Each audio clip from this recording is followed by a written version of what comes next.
Boa tarde. Lamento no hablar portugués, creo que debo ser la única en la sala. Trataré de hablar claro, hablar despacio. Tengo una presentación con las principales ideas para que la puedan seguir y después, si tienen alguna duda, estaré encantada de resolverla. Quería agradecer en primer lugar a los organizadores la oportunidad de participar en este evento y sobre todo agradecerles la invitación.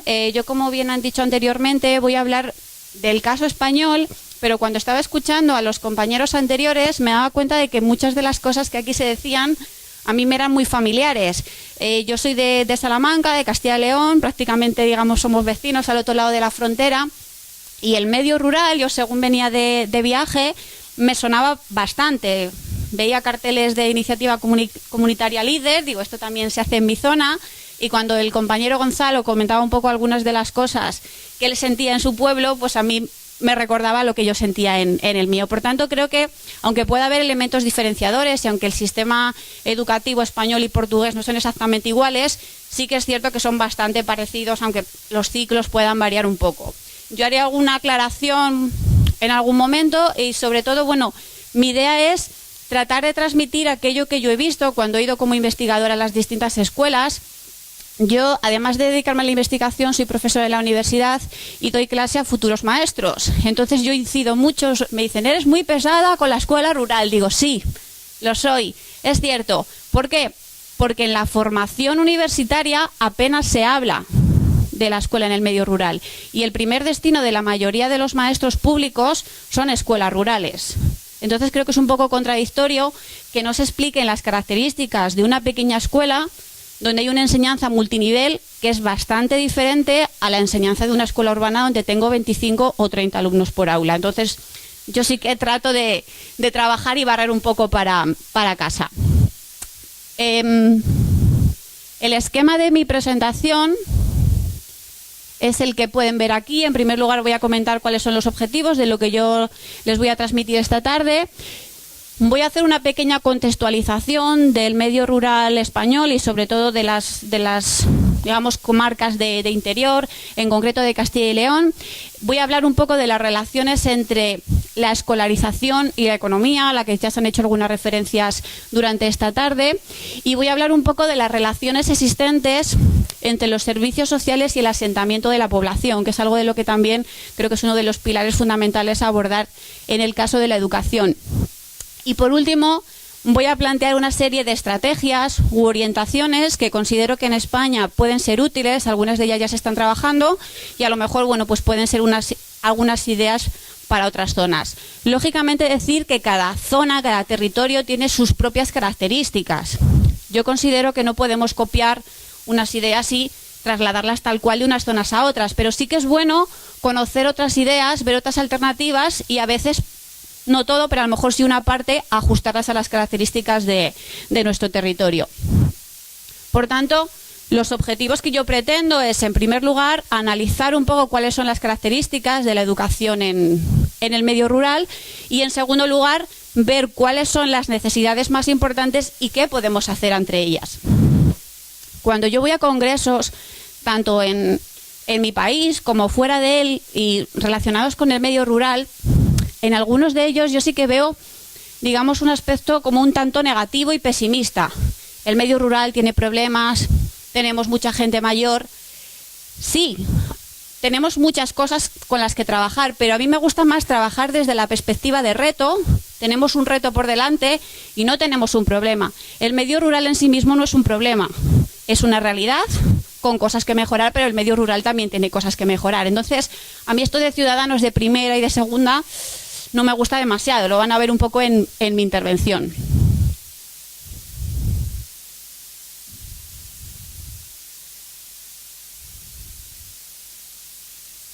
Bien, aquí hablo del medio rural ayer y hoy. ¿Por qué? Yo recuerdo cuando yo era pequeña, en la escuela nos hablaban de la ciudad como lo moderno, lo avanzado, lo rico, lo desarrollado, como aquello hacia el lugar hacia el que dirigirse. Y yo considero que hoy día lo rural no es ni la visión bucólica pastoril de la montaña, las ovejitas y lo verde, pero tampoco es esta idea de lo atrasado. No, El medio rural es muy diferente, ha avanzado mucho y las relaciones entre campo y ciudad son constantes. ¿Cuánta gente vive en la ciudad y trabaja en pueblos y viceversa? ¿O cuánta gente pasa parte del año en una zona y parte del año en otra? ¿O fines de semana?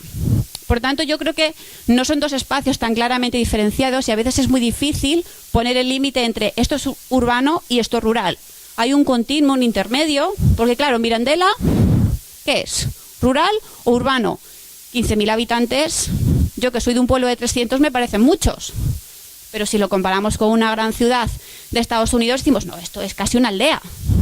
Depende de con qué lo comparemos.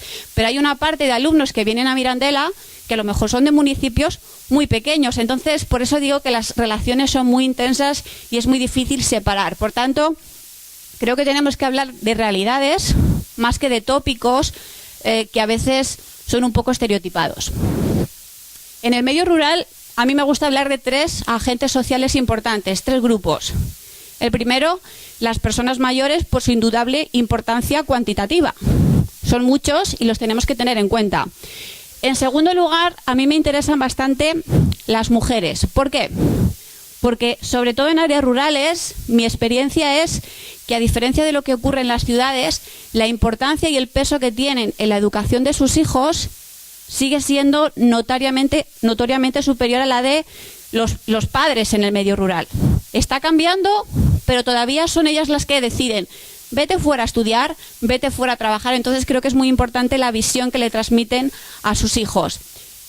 Y sobre todo, el futuro, los niños y los jóvenes.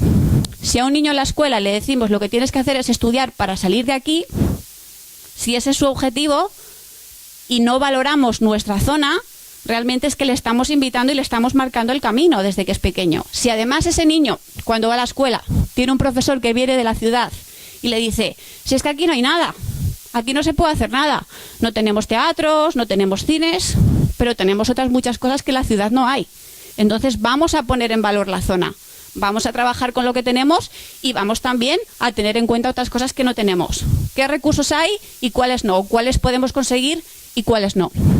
Yo tenía un profesor que decía, no se pueden llenar todas las bibliotecas de libros, pero a lo mejor sí podemos tener muchos PDF, que son baratos.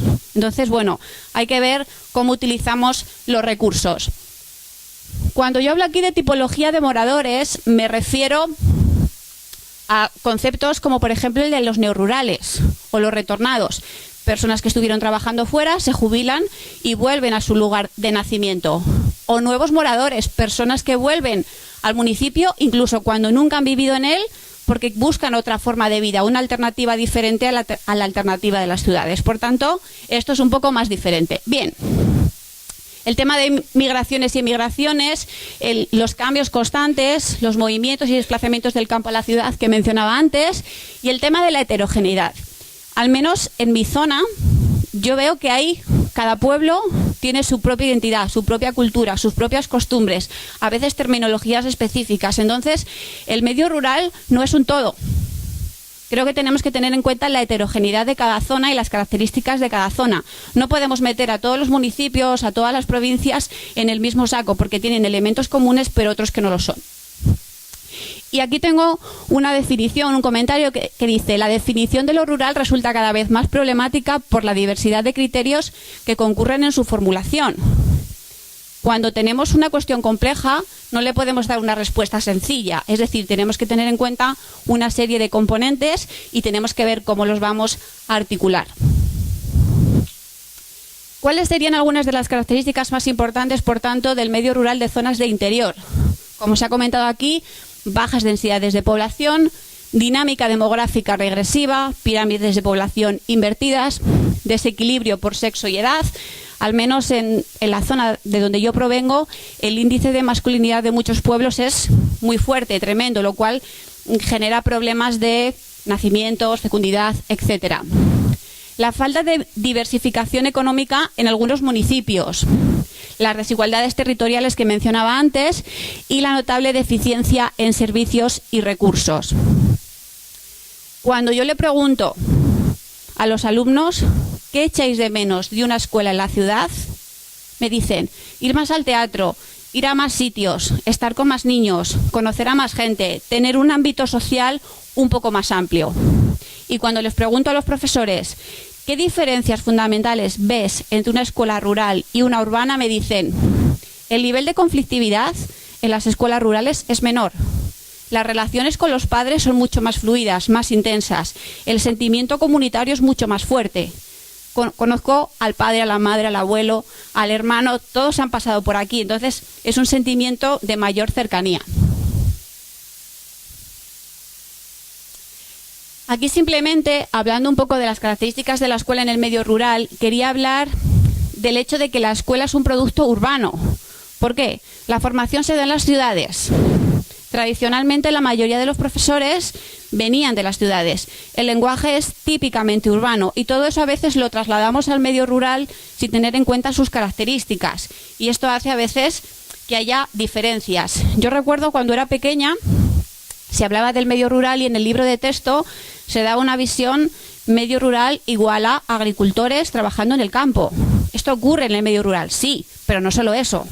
Hay muchas más cosas. Entonces, si damos una visión simplista y estereotipada en los libros de texto, eso es lo que le estamos transmitiendo a esos alumnos. La relación con el medio. Yo cuando voy a los pueblos y le pregunto a la gente: ¿a usted le gustaría que la escuela desapareciera? Y dicen: no, porque si la escuela desaparece parece que el pueblo se muere.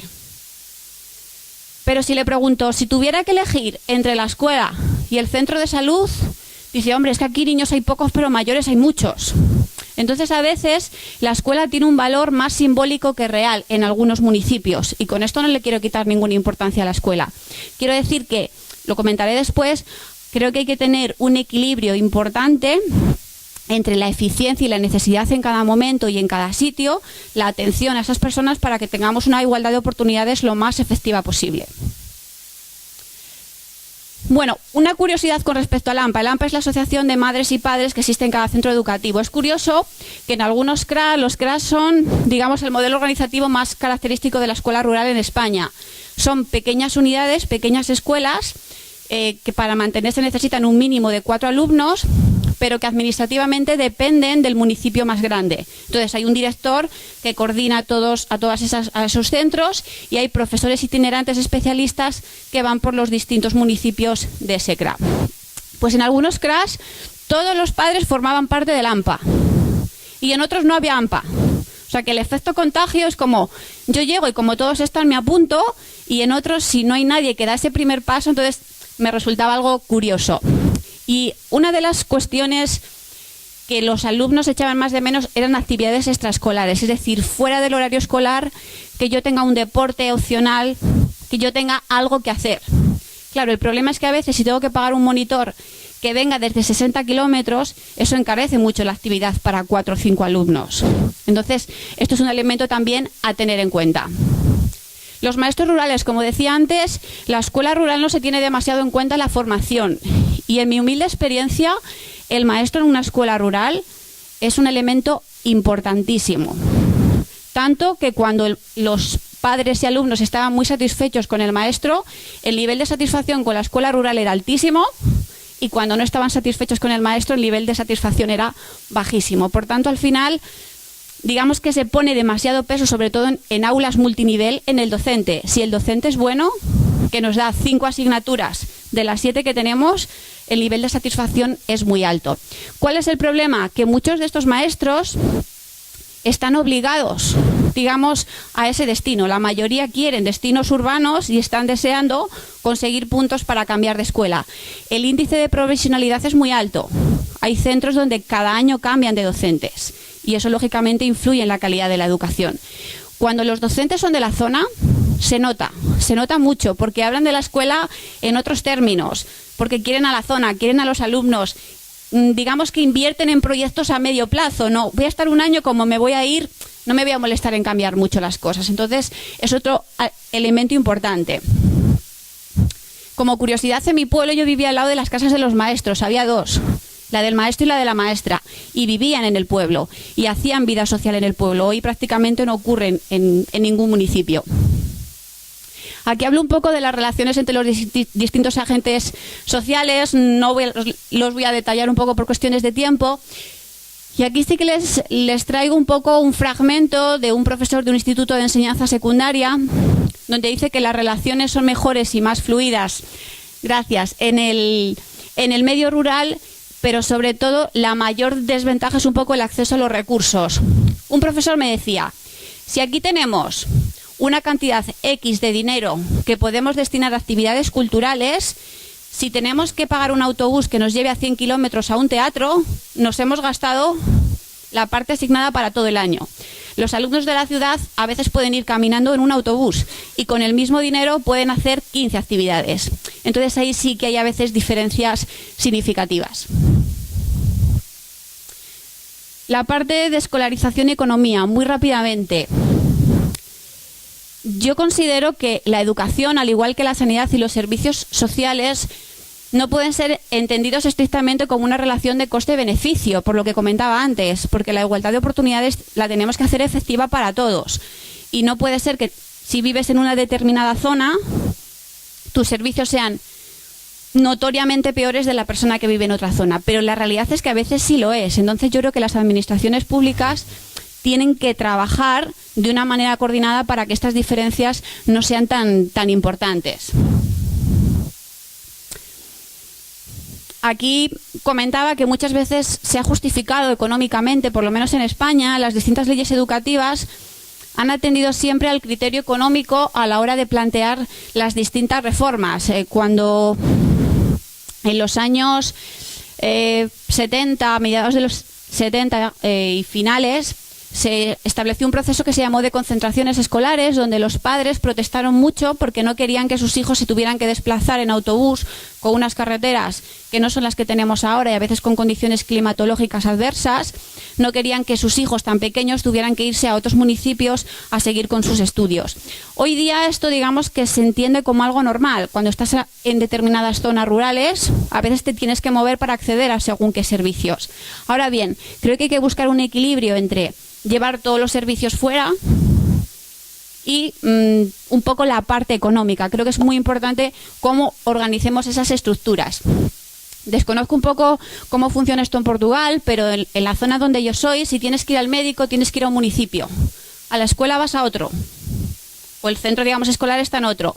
Los servicios sociales están en otro. La mancomunidad que organiza determinados servicios municipales está en otro. Entonces, a veces no hay una coordinación. Las zonas de actuación a veces no coinciden y esto hace que cada profesional funcione en su área y por su lado y falte una coordinación, una optimización de los recursos. Es decir, no siempre necesitamos más dinero, sino que a veces hay que gastarlo mejor. Y más en estos tiempos de crisis donde pedir aumentos económicos es ciertamente complicado. Aquí no sé si se ve muy bien. Esto forma parte de una encuesta de directores rurales y donde le preguntábamos por el coste de un alumno rural. Sí que hay una buena parte que dice que es superior, pero no todos están tan de acuerdo. Por tanto, hay, digamos, diferencias. ¿Qué relación existe entre la instalación de servicios y el mantenimiento de la población? Aquí hago un poco referencia a lo que comentaba antes del valor simbólico de la escuela en un municipio. Y sobre todo yo creo que aquí tenemos que hacer mucho hincapié, insisto, en el tema de la igualdad de oportunidades. Hay personas que me dicen, nosotros somos ciudadanos de segunda, pero como vivimos en un pueblo pequeño y se sienten así, hay una autopercepción de estamos olvidados, las autoridades no se interesan por nosotros, no salimos en la foto, somos pocos y por eso no nos hacen mucho caso. Pues creo que esto de alguna manera lo tenemos que reivindicar y las masas críticas de esas zonas se tienen que oír. Y termino con una serie de estrategias y de orientaciones. La primera, la más obvia y la que se repite siempre, el esfuerzo de todas las administraciones locales, regionales, autonómicas, incluso comunitarias de la Unión Europea en revertir esta situación. ¿Por qué? Porque la educación es un medio importante para reducir desigualdades y una desigualdad importante que no se comenta mucho es la desigualdad territorial o geográfica. Se habla de desigualdades de raza, sexo, religión, pero la geográfica es importante. ¿La escuela qué es? ¿La educación qué es? Es un ascensor social. Es el único medio que permite un ascenso social, o digamos, no el único, pero sí el más importante. Aquí hablo de eficiencia unida a equidad y sobre todo de que no podemos centrarnos solo en la cuestión de coste-beneficio cuando hablamos de servicios públicos. Segundo, que en la formación de nuevos maestros tengamos en cuenta las características del medio rural y hablemos de cómo tiene que ser la estructuración de la enseñanza en estas zonas y el reciclaje de los profesores actuales. Compensar los déficits culturales y de recursos a los que he mencionado antes con el aprovechamiento de los recursos de la zona. Hay muchos recursos que a veces los profesores no desconocen o a lo mejor conocen y no utilizan. Vamos a valorizar el territorio. Evitar la huida escolar de alumnos a otras zonas. Al menos en varios casos que yo conocí, los alumnos, si los padres iban a trabajar a zonas periurbanas, llevaban a los alumnos a esas escuelas, cuando había escuela en el municipio. Entonces, si tenemos pocos alumnos y buena parte de ellos se van, es mucho más fácil que la escuela se cierre. La movilización de la población local. El ejemplo que ponía antes, actividades extraescolares. Si no podemos pagar un monitor que venga de fuera, vamos a formar a gente de la zona. Le vamos a dar una oportunidad de trabajar, vamos a disminuir los costes y vamos a darle una oportunidad a esos alumnos.